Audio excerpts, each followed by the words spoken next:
Okay, hello and good evening, everyone. Thank you for joining us this evening in our season finale, episode 5 of HDtalks at Ohmyhome. My name is Darren Teo. I'm the Director of Real Estate Services at Ohmyhome. I'm your host tonight. Okay, this evening in our Selling Your HDB 101, we will be focusing on Central of Singapore, and our guest speaker for tonight for Central Zone Sales IC is Mr. Louis Tay. Welcome, Louis. Thank you, Darren, for having me. Good evening, everyone. Well, thank you for joining us this evening. Louis has been in real estate since 2010 for good 10 years, and he is one of our pioneers with Ohmyhome since our inception in November 2016. Now, Louis has an impressive sales record of over 150 transactions in the last 3 years with Ohmyhome. Now, that's not an easy feat for any individuals handling high-value transactions such as property sales. So we're very excited to have Louis share his knowledge with us tonight and to hear some hot tips from him on selling your HDB in the central of Singapore. Now, firstly, let us take a look at the 5 questions we have. Okay, question number 1, what's happening in the central region? Question 2, what are the typical profiles of buyers? Question 3, what are the top 3 reasons why people buy in central area? Question 4, how do older flats and newer flats compare? And question 5, how will the age of older flats affect the sales price? Okay, so those are the 5 questions we have. So question 1, Louis, what's happening in the central region? Okay, Darren. So first, let me bring you to understand about our Singapore Central Region housing landscape and how the transformation has taken place. As Singapore is divided into 5 regions, the North, the East, the Northeast, the West, and the Central region. And we have heard many from of these from our teammates who have each shared about these 4 regions. So now let's look at the Central region. Everyone loves the locations of Central region. Do you know Central region has the most number of towns, which comprises of 11 towns, such as Marine Parade, Bishan, Toa Payoh, Geylang, Kallang, Bukit Timah, Bukit Merah, Queenstown, Tanglin, Novena, and Central area. It is important to understand that the Central region plays a very big role in our Singapore landscaping, and it is always been Singapore's most dynamic city center, and it is home to our global business and financial hub, a vibrant lifestyle destination. So as such, this area will continue to grow and become even more vibrant by accommodating a wider diversity of users and business opportunities for our future economy. So let me just show you some example. So starting with our Paya Lebar Central. As many people may not know, Paya Lebar Central used to be an old factory zone for light industrial use and car workshops and steel manufacturers. Today, it has turned into a lively commercial center with vibrant and attractive public and retail spaces such as and also F&B, bistros, entertainment, and many others. But that's not all. Do you know Paya Lebar is just actually Paya Lebar MRT interchange is just right at the doorsteps. And next, the Bishan Sub-Regional Center. It will soon be transformed into a very attractive and easily accessible employment node. Bishan town will see new injections of new offices integrated with community facilities in the future.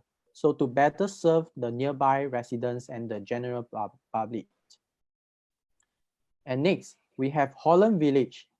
The Holland Village extension will have a new and upcoming mixed-use development comprises of new retail spaces, residential homes, pedestrian malls, and more public spaces.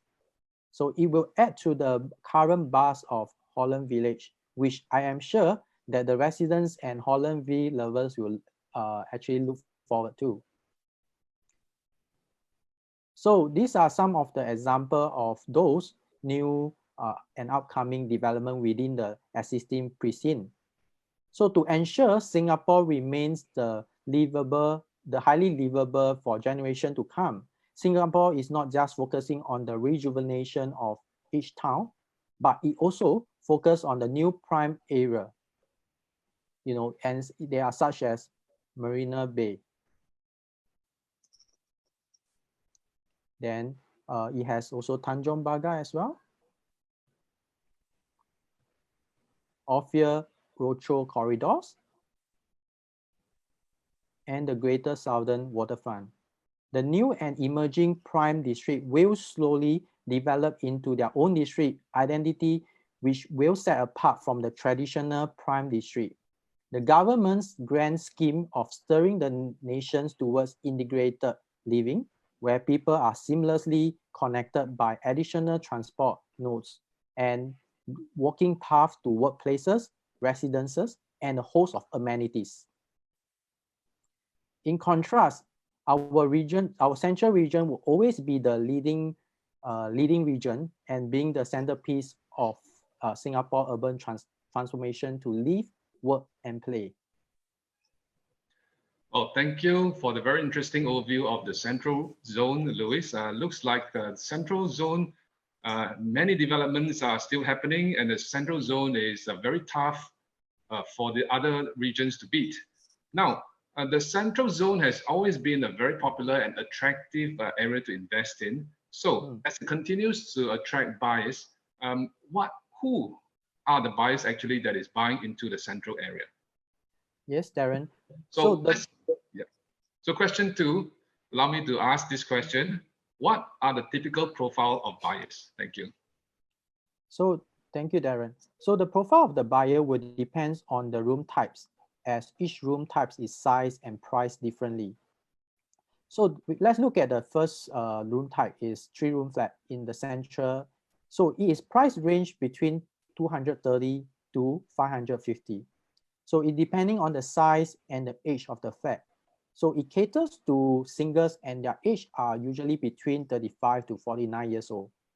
And I also noticed that many of these singles buyer, they are all mainly staying with the parents in the similar town, which basically they are very familiar with the place. There are another groups, which is the newlyweds. So for those who are the newlyweds who are starting a family of their own, and some of them are PRs, they are also renting a place that is actually in the same area. There is the last group of the buyer is the semi-retirees with the age between 50 to 60 years old. So these are the one who want to right size from a bigger flat to the 3-room flats.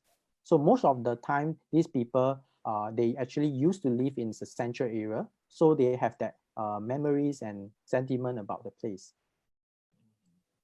Okay, so we look at the other one is the 4-room flats. And in the central area, the 4-room flats typically range from between 450 to 900,000, depending on the size and age. And there are many of them are fiancés, or also the newlyweds. And another type is the family who are looking to move closer to, they are looking to register their kids to the primary school. And they are basically, they have to get to under 1 kilometer radius. And also the common type of families who wants to live near to the elderly parents. And lastly, we also see a good number of condo sellers from other estates who sold their condos just to move closer to the city, as it is nearer to their workplace. So we are also seeing a 5-room flat, okay, in the center, and these are the one that is priced between 600 to 1.2 million, and depending on the size and flat as well. And many of these buyers are actually overlapping from the 4 rooms as well. However, I do come across those extended family that live with their elderly parents who wants or prefers to move to the older 5-room because of the bigger floor area.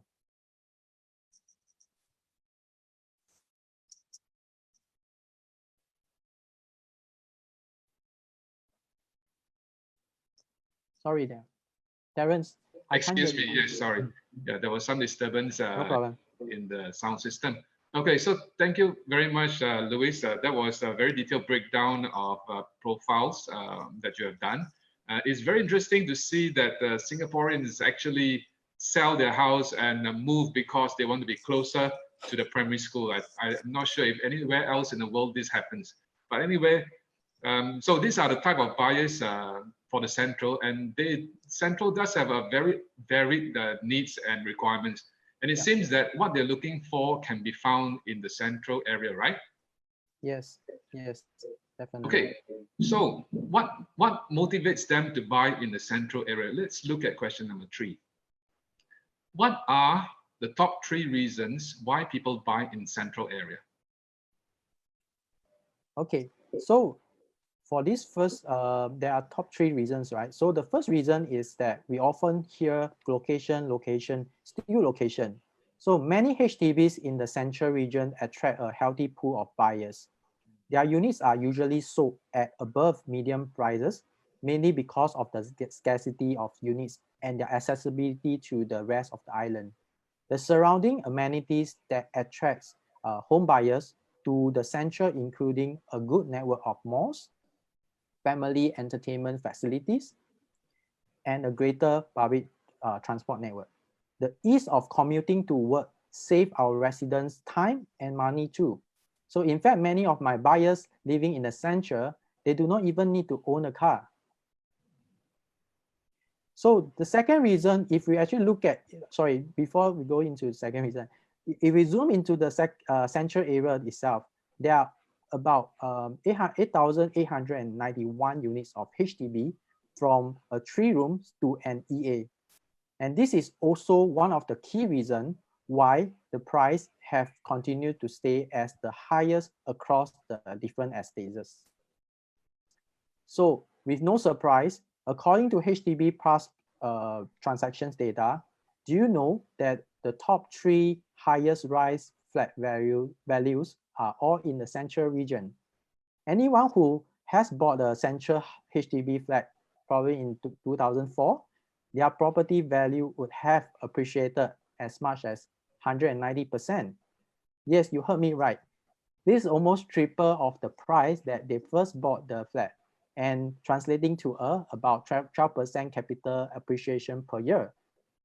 Not only do our residents enjoy a great location, but also a great return on their capital outside. Second reason is many of the home buyers would prefer living in the neighborhoods that they or their spouses grew up in, or neighborhoods that are near to their parents or in-law, or even both. This is because they are the first-time applicants and they are eligible to apply for the proximity housing grant of up to 20,000. And if they are single, they can get about $10,000. However, they have to fulfill 3 conditions. First of all, they have to be a Singaporean. They must live within the 4 km radius from their parents' home. Their parents are not able to sell their house and move out beyond the 4 km within 5 years. Lastly, it is about architecture, aesthetics, and the facilities. Over the decades, the design of our public housing has continued to evolve, with more attention paid to infusing character and identity into the towns. Example, the launch of the Pinnacles of Duxton, it pushes the boundaries of creativity and aesthetics of a HDB. It is HDB's first 50-story and also its tallest public housing projects, featuring the world's 2 longest sky garden. To date, it is one of the most iconic public housing buildings in the central area. Other condos like HDB blocks, which have been developed, including DBSS City View at Bukit, the Peak at Toa Payoh, and also lastly, the Sky View at Dawson. It is designed by the award-winning architect Woha. One example is the Sky Terrace at Dawson. It is in the Queenstown area, which have just reached its MOP. It's designed by an award-winning local architect firm SCDA. These 5 blocks estate feature plenty of lush greeneries and the sky garden, replacing the normal or usual void decks. These are the new generations of the public housing with the focus on architecture, aesthetics, and its facilities. Darren, what is even better is that the unit like Sky Terrace at Dawson Loft was conceptualized and designed as a multi-generation home. It comes with a connecting studio apartment that can access from its mezzanine floor. So couples can now live next to their parents. Oh, there you have it. Location, convenience, and lifestyle. They are still the main deciding factors when choosing where to live. So, as we know it, the latest modern HDB flats are being built in the Central. And the Central also has some of the oldest HDB flats in Singapore. So, how does older flats and newer flats compare? Let's look at the next question. Okay, yes, Darren. So every home will have its own pros and cons, as this depends largely on what the buyer is looking for. However, I have also consolidated the pros and cons which are commonly brought up by the buyers on the comparison for the old and newer flats. So let's look at the older flats. The pros are usually typically for older flats, there are some benefit fixed, such as their floor areas are bigger. Their price are typically priced more reasonably, between 20 to 40% cheaper than the newer ones. And the older flats do not have so many pillars or beam. So when it comes to renovating, there are more flexibility to design the layout that the couple or the buyer wants. And they are also usually located nearer to the amenities such as the market or the MRT stations. Well, the cons is that some of the older flats, their common areas probably are more poorly maintained. So some of the buyers may not like it. There are also long corridors along the level, which the buyers may deem see less privacy. Older flats often requires significant repair and renovation work. That means it's more costly for the buyers to spend the money to renovate the house. And lastly, there are some of the 4-room units in Bukit Merah that are noticed there are only 1 toilet and 1 bath. So for families that are grown up with grown-up children or elderly parents, they may cause some inconvenience just with only 1 toilet. For a newer flats, the pros is that the better facilities will have sky gardens and the running track, which I have shown you earlier. Most unit doesn't have any windows facing the corridor anymore. So it means that they will have a privacy itself. And the furnishing of the units are newer. So there are also some of the household who actually likes the common rubbish chute to be outside at the common area, because you will not attract so much pests in the house. Most of the new flats are all high-rise, so even some of the premium units can enjoy the unblocked view. However, they have the they have the downside is that it is common that the owner will usually wish to set a higher selling price when they meet the MOP, which means that this will be a very expensive or costly for the next buyer to buy it over the house. And the bedroom and the living room size are typically smaller than the older flats. And lastly, the blocks, from my feedbacks when I serve the buyers, there are some blocks are too close to one another, which means that the neighbors can actually see each other, so it has lesser privacy. See, that's great. Thank you for breaking down the pros and cons of older and newer flats, Louis. it's good to see how they stack up to each other, as they have different things to offer to different buyers. However, as some buyers who will still prefer newer flats, so how will the age of older flats affect the sales price? Okay, yes, Darren. Let's first look at the picture of the this next picture. Can you tell me what you see from the picture? Okay. Well, I can see 3 generations of HDB flats. The orange arrow is pointing to a slab block. It says Block 5 Everton Road, and it's 40 years old. Yeah. It's about 10 stories high. And the yellow arrow is pointing to Block 9 Cantonment Close, which is 18 years old, second generation. And we have the very new, the Pinnacle, 10 years old, which is what the white arrow is pointing at. Okay, correct. That's absolutely right. And let's maybe just compare the 2 units between the Cantonment Close and the Everton Park.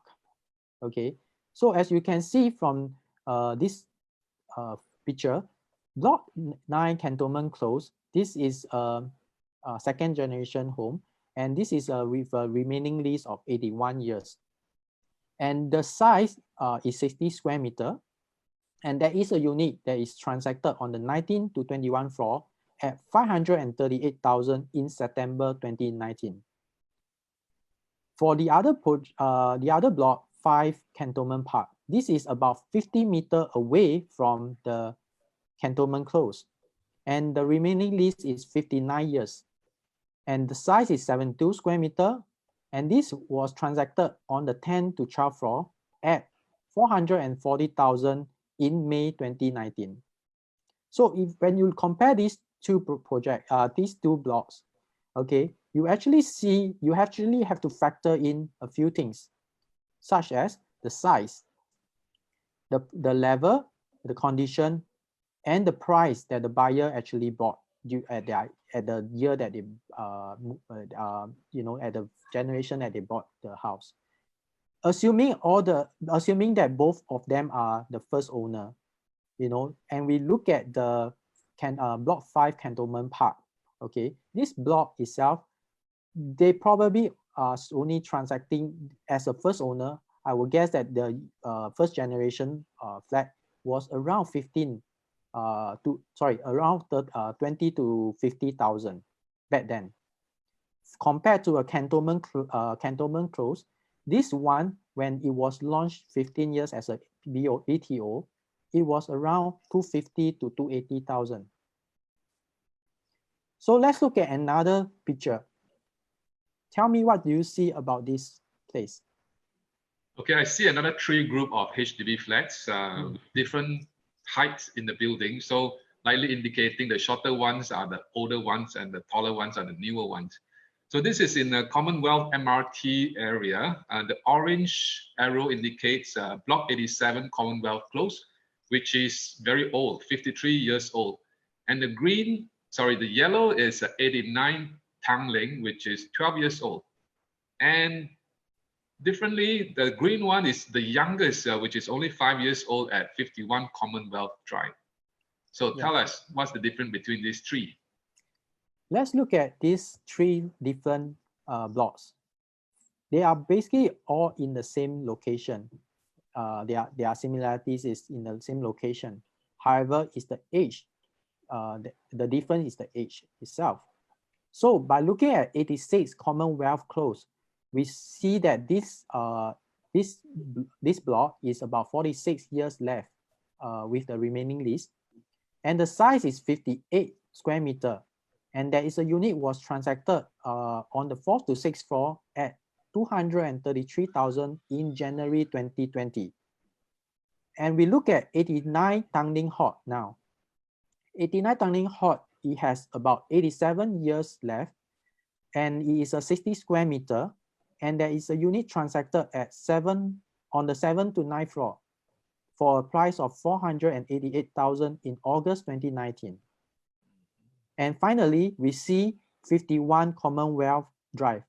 This is a newly MOP project and is left with 94 years. and it has a size of 63 square meter. And there is a unit sold on the 4th to 6th floor at the price of 515,000 in July 2019. So as we can see that all this has a different comparison in terms of size, level, conditions, and of course, lastly, the price that the buyer actually bought. So if you actually look at it in this manner, all the different the age of the flat has a different in terms of price. So if we look at them in the assuming in as a first owner, they are all bought at a different price. They enter in the different years. So that's why there is a different in terms of price when it comes to the age. So, however, I want to bring you to the other picture, which is the third one. This is a very rare and exceptional case where you will see that these two are basically within the same vicinity at block 5 and Everton Park. This is a 40 years old flat, which we just mentioned, and compared to another block, which is block 1 Tanjong Pagar Plaza. They are just divided by the Pinnacle at Duxton. And you can see that both of them are actually in the same vicinity. But again, let's look at the comparison of the price. So for 1 Tanjong Pagar Plaza, as you can see, it is a older flat at 55 years left. And this is a size 70 square meter. And the floor area is only, the floor area was on the 4th to 6th floor. And this was transacted at 468,000 in November 2019. So as you compare with the Everton one, this is actually the older flat, but yet they sold for a higher price, mainly due to its location and the amenities such as closer to MRT and shopping mall. Yeah. Oh, thanks for sharing the analysis. It's very interesting to see how big and even how small the price differences can be between age and location of the HDB flats. Yes. Okay, so so these are very interesting. That's all we have in terms of the questions. We look at the questions now from the floor to see if there are any viewers has any questions to ask us. Okay, we have one question from Clarence. Okay. His question is regarding CPF. What are the recent CPF changes? Can that help with older flats? Okay, thank you, Darren. So perhaps it's good that you asked me. So let's just bring out the slide to show you. So the announcement of the changes for the CPF usage and HDB housing loan was made in May 2019. This new CPF and HDB housing loan have give buyers flexibility to relook at those older HDB flats that are probably over 40 years old. So for example, let me just show you a case study. So if a couple like John and Jane, who are 48 and 45 years old, they can buy a resale flat. But if they are buying a flat with 50 years old left on its lease, using more, they will require to use more CPF. Okay, sorry, I made a pardon. So if they are buying a 50 years old left remaining lease, using more CPF, they can actually use their CPF to pay 100% of the valuation limit, because the youngest age plus the remaining lease is up to 95 years old. Okay, so compared to the 80% previously, they are on the other hand, if the younger buyers who buy the older flat, they have to prepare to fork out more cash. Okay, so let's look at another case study itself. Another example is a couple like Nick and Cheryl. They are age 25, who buy a flat with 65 years old lease remaining. And they can use their CPF to pay only 90% of the valuation limit. And this is down from 100% before the rules came in. So they could also be entitled to a smaller loan limit of 81% compared to 90%. So under these new rules, as long as the lease covers the youngest buyers to the age of 95 years old, the buyer will be able to buy with their CPF and taking up to 90% of the HDB housing loan. So this is actually a positive change, as it allows a certain groups of buyers to use more CPF when buying older flats. As a result, this will help in the demand for some of these older flats. Well, thank you, Louis, for explaining that. That was very insightful. I'm sure many people out there are still not fully aware of these CPF changes that can be so helpful for them if they are thinking of buying an older flat. Yeah. Okay, let's take one more question. Okay, I have Katie. Her question is, with the circuit breaker and now that it's being extended also, do you still conduct viewings? Okay, yes, we definitely still conducting viewings. In fact, we are doing a lot of we have a lot of inquiries where they requested from us to do a virtual video tour. So for us, we can actually look at the we actually allow our buyers to show them our video tour through our virtual way, and this is how we actually help our seller to transact our unit along when during this circuit breaker. And in fact, I myself actually got one of the buyer who actually stay in their parents is actually staying in the same block.